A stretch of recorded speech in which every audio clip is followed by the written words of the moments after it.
Тема сегодняшней лекции – идеология, политический экстремизм и социальные утопии. Вообще идеология – это обман. Любая идеология – это обман. Итак, плюрализм – первый вопрос.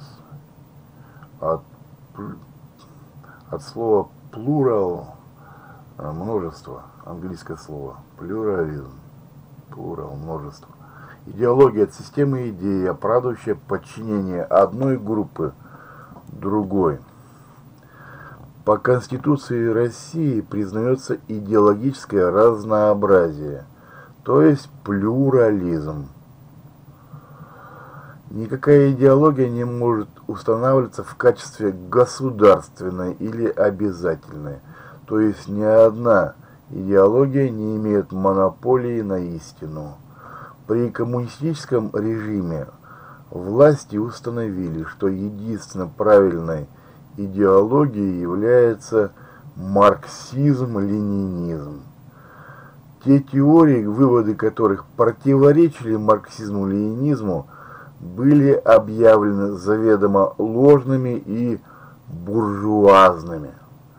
Только практика показала, что миф о коммунизме оказался утопией, то есть сказкой для взрослых.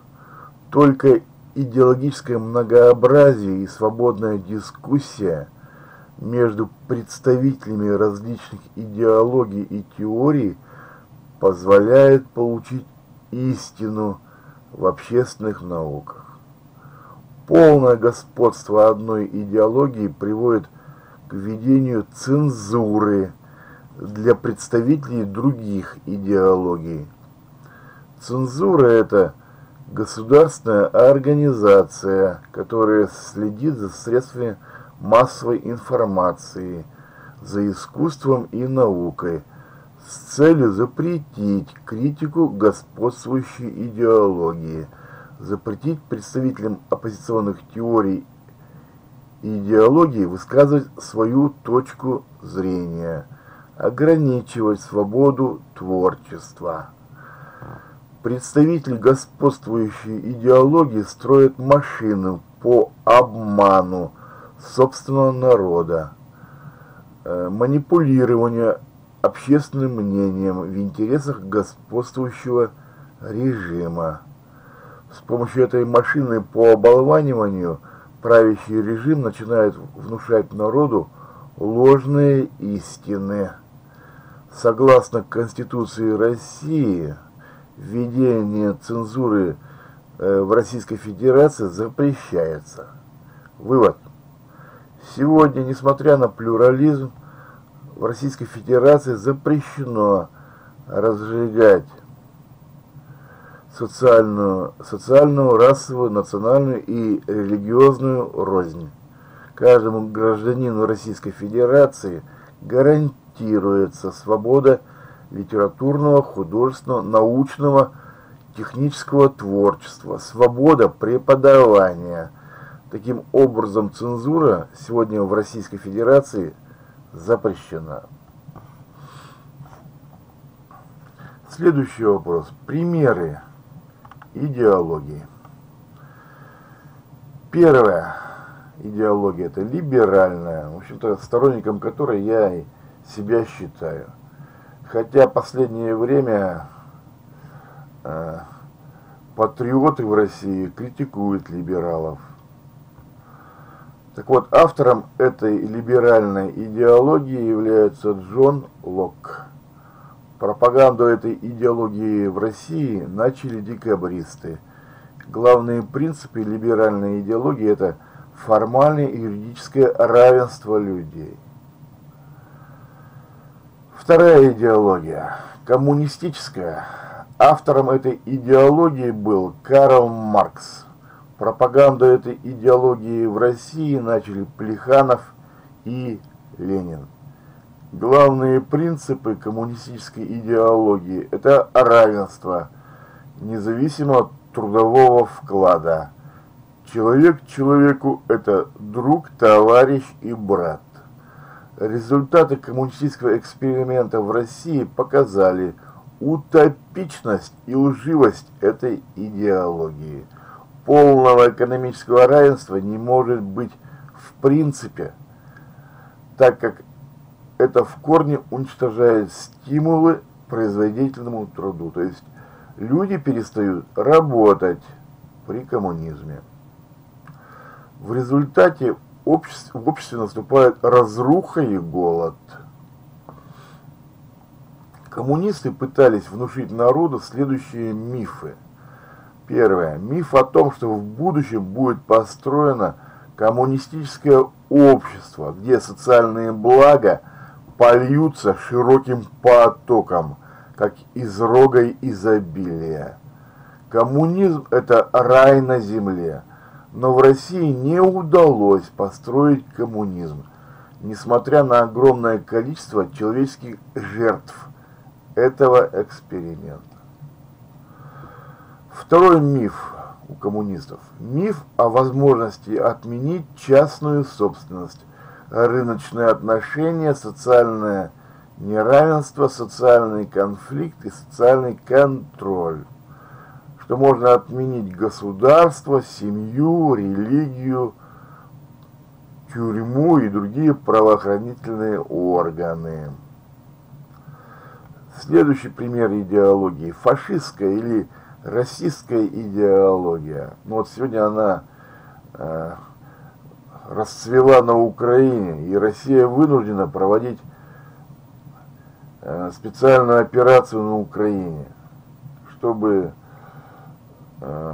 отстранить этих фашистов и расистов от власти. Эти расисты на Украине убивали русских, поэтому Россия была вынуждена вмешаться. Хотя Запад оказывает этим фашистам и расистам военную и экономическую помощь. С точки зрения расизма, люди по рождению обладают разными правами в зависимости от расы. Например, в нацистской Германии считалось, что чернокожие – это неполноценные люди, поэтому они должны быть всегда беднее белых и выполнять менее престижную работу. Причем не по объективным способностям конкретного человека, а просто потому, что они чернокожие. С точки зрения фашизма существует высшая раса, а представителей низших рас можно отправить в концентрационные лагеря и газовые камеры на ликвидацию.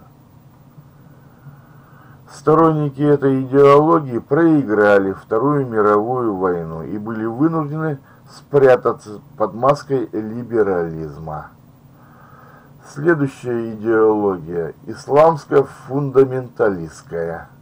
С точки зрения фундаменталистов нужно вести священную войну, джихад, против неверных. Нужно ввести в обществе средневековые законы шариата и шариатские суды. Американцы вели войну против фундаменталистов в Ираке и Афганистане. Ну, в Афганистане они эту войну проиграли и позорно вывели свои войска, устроили бегство из Афганистана. Но американцы не решаются напасть на Иран, где фундаменталисты впервые пришли к власти. Сегодня Иран даже союзник России в борьбе против Запада. Россия вела войну против фундаменталистов в Чечне и выиграла эту войну. 2 войны было. Следующий вопрос. Функции идеологии, то есть польза идеологии. Первое. Ослабление социальной напряженности. Например, в случае расхождения между провозглашенными ценностями о равных возможностях и существованием фактического неравенства. Вот, идеология ослабляет напряженность. Вторая функция идеологии. Идеология, по мнению Маркса, защищает интересы группы. Правящий класс стремится создать такую идеологию, которая обосновывает его господство. Если две группы начинают между собой борьбу, то это приводит к борьбе идеологии, к спорам идеологов. Например, в конце 80-х, начале 90-х годов 20 века в России в печати, на телевидении, на митингах, на различных диспутах шли дискуссии между коммунистами и либералами о перспективах развития страны и результатах коммунистического эксперимента. Сегодня всем ясно, кто победил. Конечно, победили либералы в этом споре. Но многие коммунистические профессора и сегодня сохраняют свои позиции в университетах, хотя они уже вымирают, где до сих пор читают лекции о марксизме, диалектике и других советских лженауках. С трибуны научных конференций провозглашают, что Карл Маркс – это гений всех времен и народов. У меня был такой знакомый профессор Юрий Романович Захаров, умер в прошлом году. Вот это его слова. Карл Маркс – это гений всех времен и народов. Старые лгуны, о чем говорить. Следующая функция идеологии. Идеология дает человеку смысл жизни. Например, разбойник Степан Разин оправдывал грабежи и убийства идеологией равенства. Следующий вопрос. Политический экстремизм. Политический экстремизм – это движение и организации, которые имеют целью захватить власть без выборов. Ну и оправдывают эти неблаговидные цели с помощью идеологии. Например, коммунистическая идеология. Они захватили власть, коммунисты, в 1917 году и оправдали вот этим марксизмом, ленинизмом. Это захват. Методы экстремистов по захвату власти. Первый. С помощью организации вооруженных формирований, незаконных вооруженных формирований. Второе. С помощью организации вооруженного мятежа в армии. Третий. На волне массовых беспорядков, которые законное правительство не решается подавить железной рукой.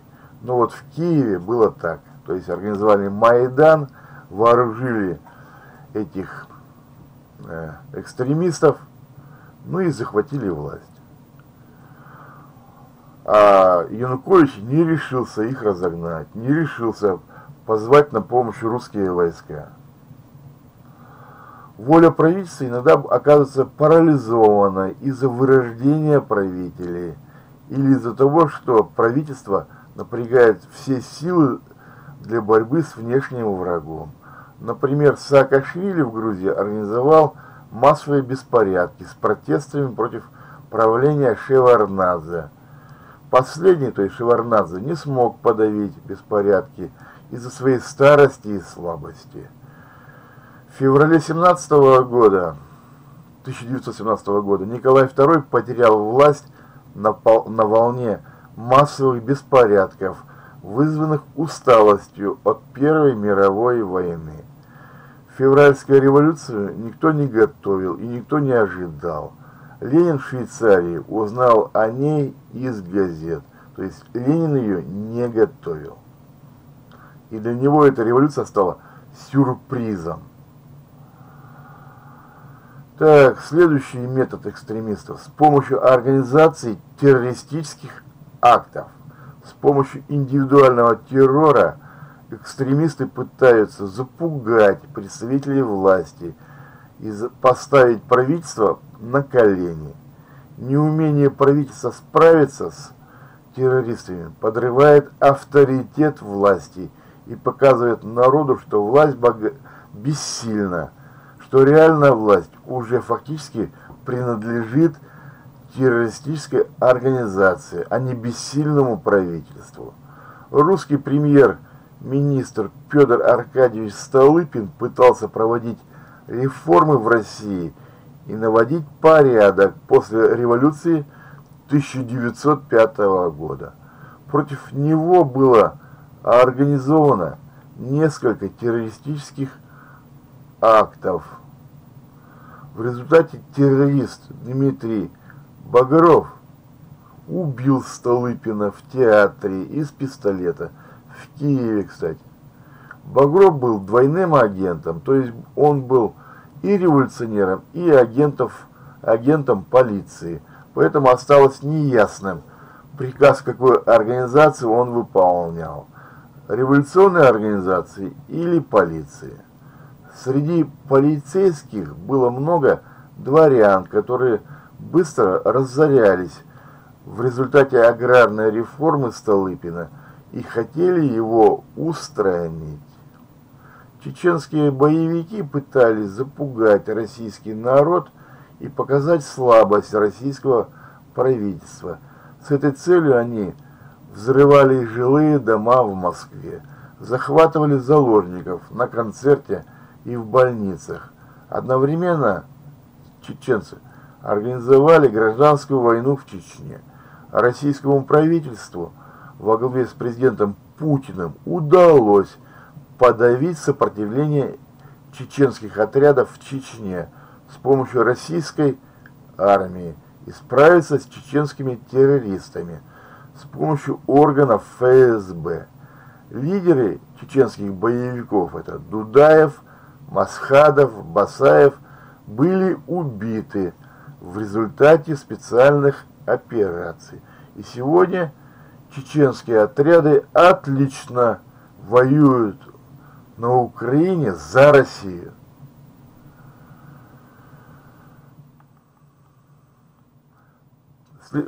Следующий вопрос. Примеры экстремистских организаций из истории. Первый пример. Партия социалистов-революционеров. В начале 20 века в России в ее структуре была организована боевая организация, лидерами которой по очереди были Дмитрий Гершуни, Евно Азов, Борис Савенков. Азов оказался провокатором, то есть агентом полиции, и сдал полиции 2 состава боевой организации. Затем Азов был раскрыт революционерами, но сумел скрыться от казни. Боевая организация готовила успешное покушение на губернаторов и министров внутренних дел. Политика индивидуального террора оказалась неэффективной и в конце концов выродилась в рэкет и вымогательство денег, которые были необходимы для партийной деятельности.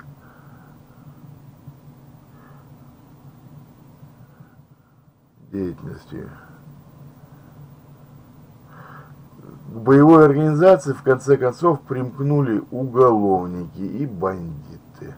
Кстати, одним из таких бандитов был Сталин. Он имел 6 судимостей и 5 побегов. Конечно, он работал на большевиков. Так, вторая экстремистская партия. Партия большевиков, которая создавала вооруженные формирования, организовывала забастовки и демонстрации на деньги немецкой разведки в 1917 году.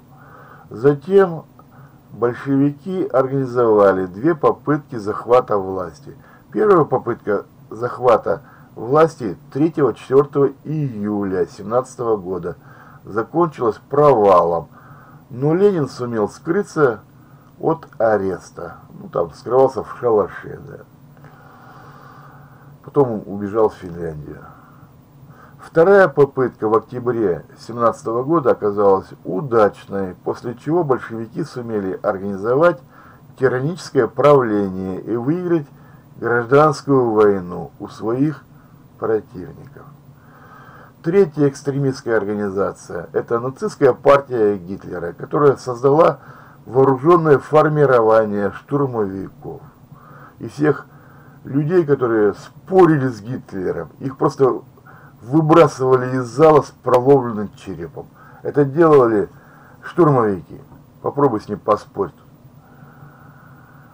Так вот, Эта нацистская партия устраивала парады и факельное шествие для запугивания властей и своих политических противников, для демонстрации своей силы, и сумела набрать на выборах 1/3 голосов. Кстати, вот украинские националисты тоже устраивали факельное шествие, копировали эту тактику. Поддавшись давлению, престарелый президент Гинденбург назначил Гитлера канцлером, то есть премьер-министром. Гитлер воспользовался историей с поджогом Рейхстага. Это сделал один сумасшедший террорист-одиночка. Но Гитлер обвинил в этом преступлении своих оппонентов в Рейхстаге и отправил их в концентрационные лагеря с целью их физического уничтожения. Таким образом, Гитлер уничтожил оппозиционные партии, свободные многопартийные выборы и установил тиранический режим. Следующая организация – исламско-фундаменталистские партии, которые создают вооруженные формирования и подпольные организации, используют террор для запугивания своих противников, часто используют террористов-смертников для того, чтобы взрывать бомбы в самолетах и в любых людных местах.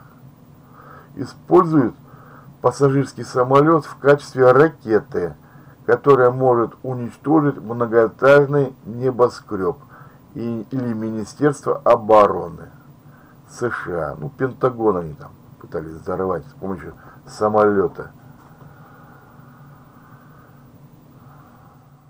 В результате в США погибло несколько тысяч мирных жителей. Ну, они уничтожили 2 небоскреба в Нью-Йорке там, с помощью самолетов. Всемирный торговый центр.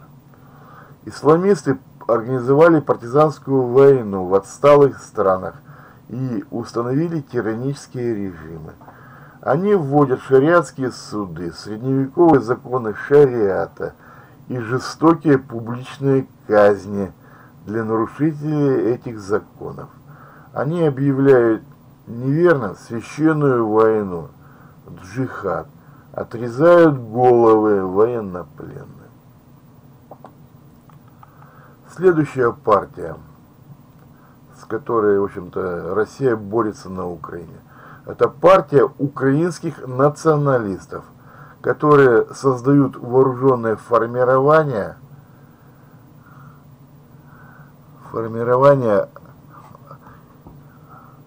используют террор для запугивания своих противников. Часто сбивают гражданские самолеты, например, российский Ту-154.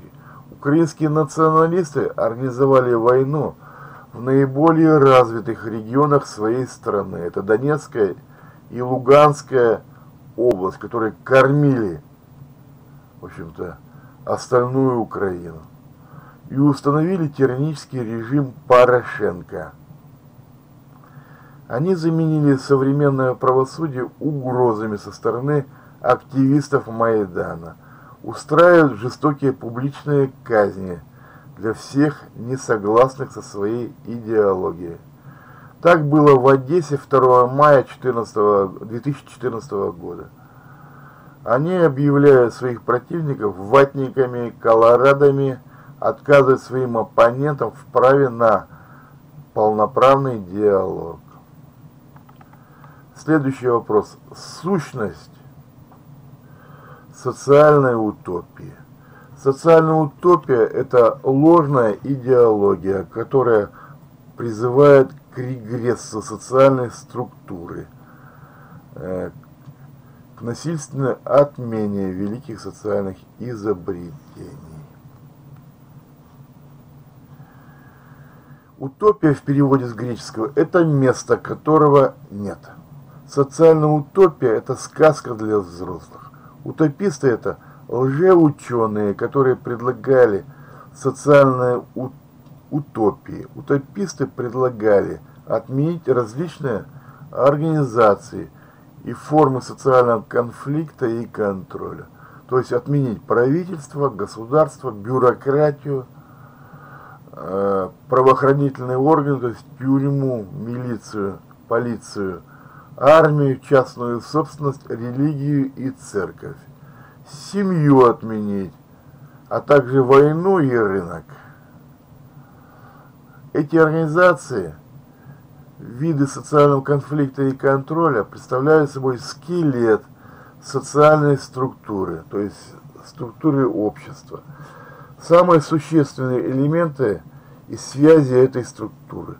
Если отменить эти элементы и связи, то социальная структура просто обрушится. Прогресс человеческого общества в том и состоял, что человечество с большим трудом изобретало и встраивало каждый новый элемент в социальную структуру. Каждый новый элемент выполняет в обществе свою специфическую функцию. Можно сделать вывод, что в обществе нельзя отменить ни один вид социального конфликта и контроля. Это великие социальные изобретения, с моей точки зрения. Нельзя их отменять. Любая подобная попытка встречает естественное сопротивление людей, здравый смысл которых не позволяет поверить в опасные социальные утопии. Поэтому утописты стараются применить насилие с целью заставить людей строить утопию. Список утопистов, мечтателей, это Платон, Томас Мор, Томмазо Кампанелла, Джерард Уинстенли, Жан Мелье, Габриэль Бонно де Мабли, Этьен Габриэль Морелли, Грак Бабёв, Анри де Сен-Симон, Шарль Фурье, Жан-Жак Руссо, Роберт Оуэн, Карл Маркс, Фридрих Энгельс, Николай Чернышевский. Почти все эти утописты были психологами по типу личности, так как только психологи могут сочинять и верить в сказки для взрослых. Часто это были самоотверженные люди, но фанатики утопической идеи.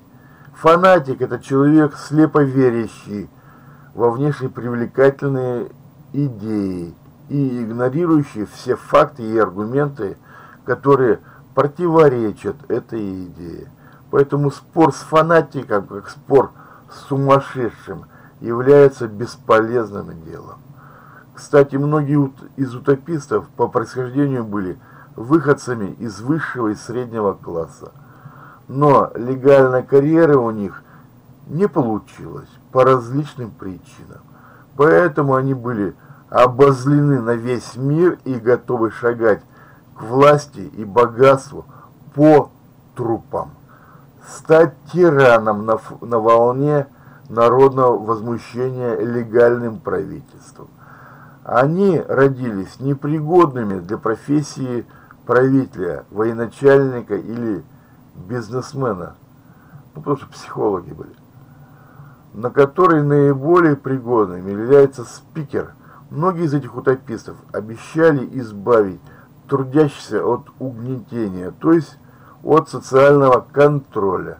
Но отменить социальный контроль в обществе не представляется возможным в принципе. Следующий вопрос. Разберем одного из утопистов. Это вот биография Платона. Годы жизни Платона. 427-347 годы до нашей эры. Он происходил из афинского аристократического рода. Знатное происхождение наложило отпечаток на его взгляды. Он всегда был сторонником аристократии и ненавидел демократию и тиранию. Подлинное имя Платона – Аристокл. Платон – это прозвище, которое переводится как «широкоплечий». Это прозвище он получил за свое крепкое сложение, так как занимался гимнастикой. Он был учеником Сократа.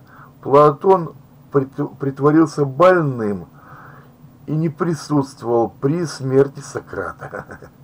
Предатель. Но он сделал Сократа своим главным действующим лицом своих диалогов. Тем самым он прославил Сократа на все времена. Сократ книг не писал, а книги Платона дошли до нашего времени. У меня они есть, но читать трудно, писал слишком длинно, много было переводов его книг, в общем, читать невозможно. После смерти Сократа Платон покинул Афины.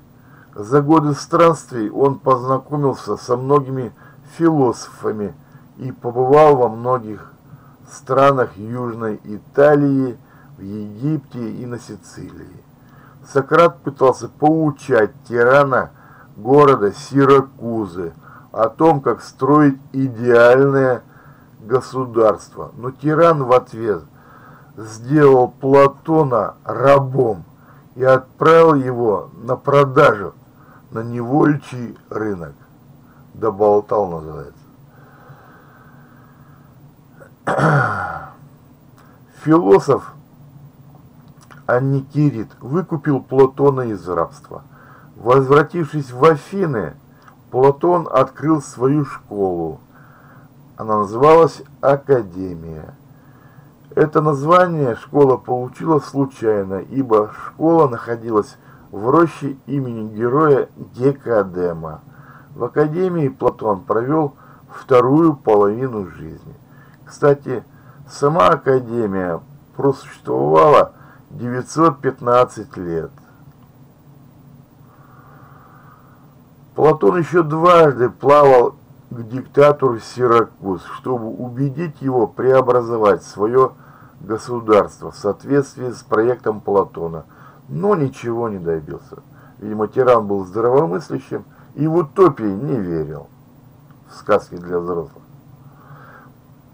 Платон по типу личности был психологом. Признаки психолога у Платона – это то, что он в молодости писал стихи и лишь потом увлекся философией. Высокохудожественный стиль сочинений в форме диалогов. Его ученик Аристотель даже сказал, что образ речи Платона – это среднее между поэзией и прозой. Платон имел слишком большой объем сочинений. Кстати, сам Аристотель был теоретиком, и я его очень ценю. Так, следующий вопрос. Утопия Платона. Устройство Спарты служило образцом для подражания для Платона. По его мнению, в любом государстве необходимо разделение труда, поэтому каждый человек должен заниматься своим делом и ремеслом и не лезть в чужие дела. При этом в государстве должны быть и земледельцы, и строители, и ремесленники, и воины, чтобы защищать государство от внешних и внутренних врагов. При этом, если человек имеет задатки к земледелию, то он не способен воевать и не способен этому научиться никогда. Он будет заниматься земледелием всю свою жизнь. Подобно тому, как в душе есть три части: это разумная часть в голове, страстная часть в сердце, вожделенная часть в печени. Так и в государстве должны быть три сословия. Первое сословие – мудрые правители, стражи. Второе сословие – мужественные воины. И третье – трудолюбивые ремесленники и земледельцы. Все должны повиноваться лучшим людям. Гражданам этого государства должен быть внушен миф о том, что все они братья, но не равны. Так как когда боги творили людей в недрах земли, матери земли, они, эти боги, к одним людям примешали золото, к другим серебро, а к третьим медь и железо. Способ отбора в правители – это экзамены. А самый главный лифт в идеальном государстве – это школьный лифт. Ну, как в Китае в средние века. Школьный лифт. Неравенство между людьми в идеальном государстве не наследственно. Способные дети могут переходить в высшие сословия через экзаменационный отбор. Платон предложил делать искусственный отбор людей и подбор брачных пар. Гимнастика нужна для укрепления здоровья и делает бессмысленным врачевание. Кто не способен жить, того не нужно и лечить. Особенно много должны заниматься гимнастикой стражи. Ну, как в Спарте. То есть старейшины осматривали младенцев, и которые больные были младенцы, их выбрасывали в пропасть, не лечили. Потому что в Спарте нужны были воины. Больные должны умирать, это по Платону, больные должны умирать беспрепятственно. Частная собственность и семья должны быть отменены. Но вот видите, началось это вот покушение на социальное изобретение, частная собственность. И семью отменить. Ибо создают, вот частная собственность и семья создают противоположные интересы и подрывают единство государства. Стражи живут сообща и питаются все вместе, один раз в год получая продовольствие от земледельцев, которых стражи охраняют. Ну, то есть все как в Спарте, там тоже они налог брали с илотов, земледельцев. Жены стражей должны быть общими, дети стражей должны быть общими, ну все как в Спарте. То есть в Спарте дети тоже воспитывались все вместе, из них воспитывали воинов. А он еще, вот Платон добавил, что и жены должны быть общими. Семью отменить. Сказочно. Общность жен нельзя понимать буквально. В идеальном государстве запрещены неупорядоченные половые отношения. Здесь все подчинено цели получения здорового потомства. Государство делает так, что лучшие люди сходятся с лучшими, а худшие с худшими. При этом потомство худших уничтожается. Ну все как в Спарте. А потомство лучших воспитывается. Женщине разрешается иметь детей от 20 до 40 лет. Мужчине с 25 до 55 лет. Дети, рожденные вне этих рамок, уничтожаются. Особые лица воспитывают детей, стражей всех вместе. Платон критикует демократию и дает сатирический образ демократа, как разбогатевшего кузнеца, лысого и приземистого, который недавно вышел из тюрьмы, помылся в бане, приобрел себе новый плащ и собирается жениться на дочери своего господина, воспользовавшись его бедностью и беспомощностью. Этот кузнец-демократ наглый, разнузданный, беспутный и бесчестный. Платон противопоставляет свой образ идеального государства 4 извращенным формам государственного устройства, то есть демократии, тирании, олигархии и тимократии. Олигархия – это власть избранных богачей, демократия – это власть военных. Идеальное государство по существу является аристократией, формой правления, аристократии. В идеальном государстве править должны быть философы. Эти философы выходят из числа самых умных стражей. Философами становятся путем поэтапного отбора из стражей. Будущим философам дают прекрасное образование, и в 35 лет эти философы занимают государственные должности и правят в течение 15 лет, то есть до 50 лет они правят. Посредственность не может быть источником ни великих благ, ни больших зол, поэтому злодеи и тираны – это несостоявшиеся философы, несостоявшиеся великие люди, которые считают себя способными распоряжаться делами народа, проявлять великие притязания, высоко заноситься, становиться высокомерными и самонадеянными. Самые одаренные души при плохом воспитании становятся особенно плохими. Единственный путь к построению идеального государства – это случай, когда среди потомков царей встретится философская натура. Платон искал такого правителя в лице тирана города Сиракузы, вот этого Дионисия.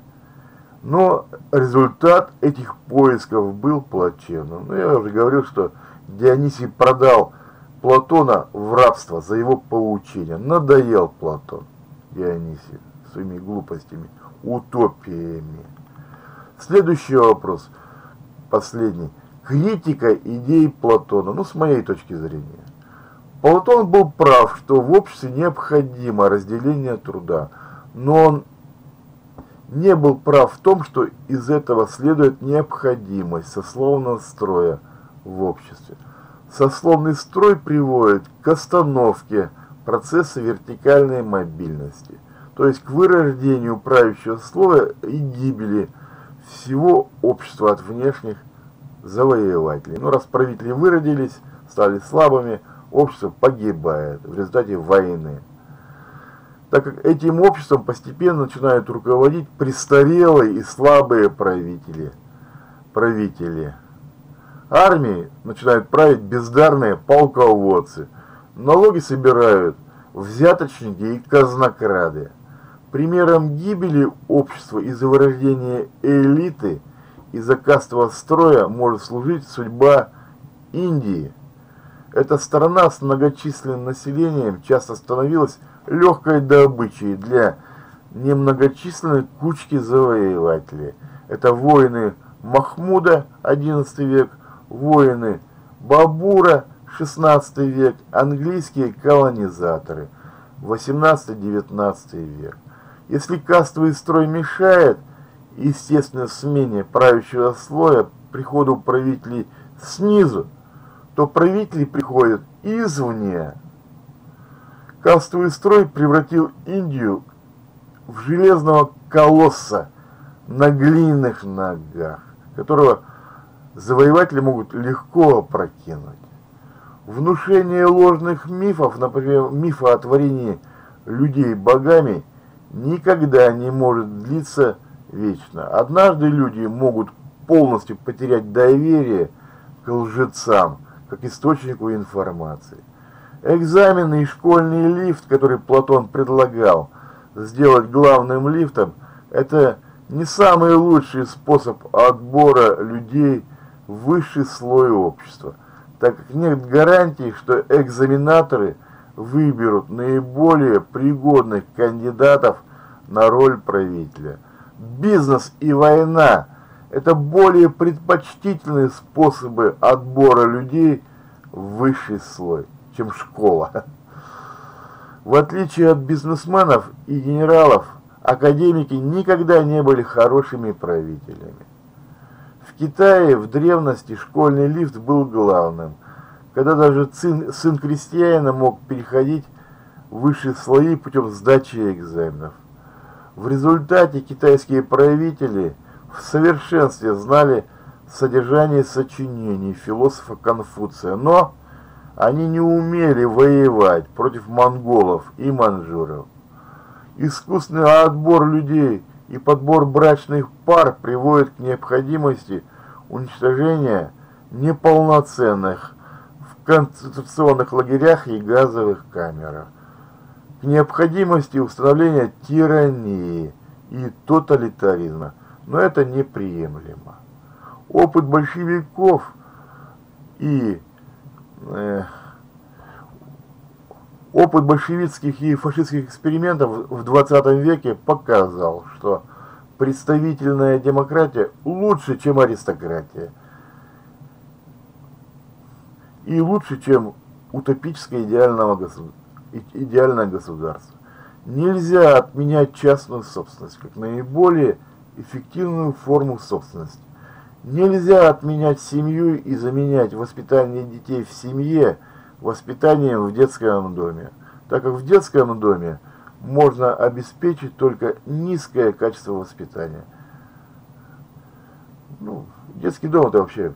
Я работал в детском доме, в интернате, но это почти колония. Тюрьма, конечно.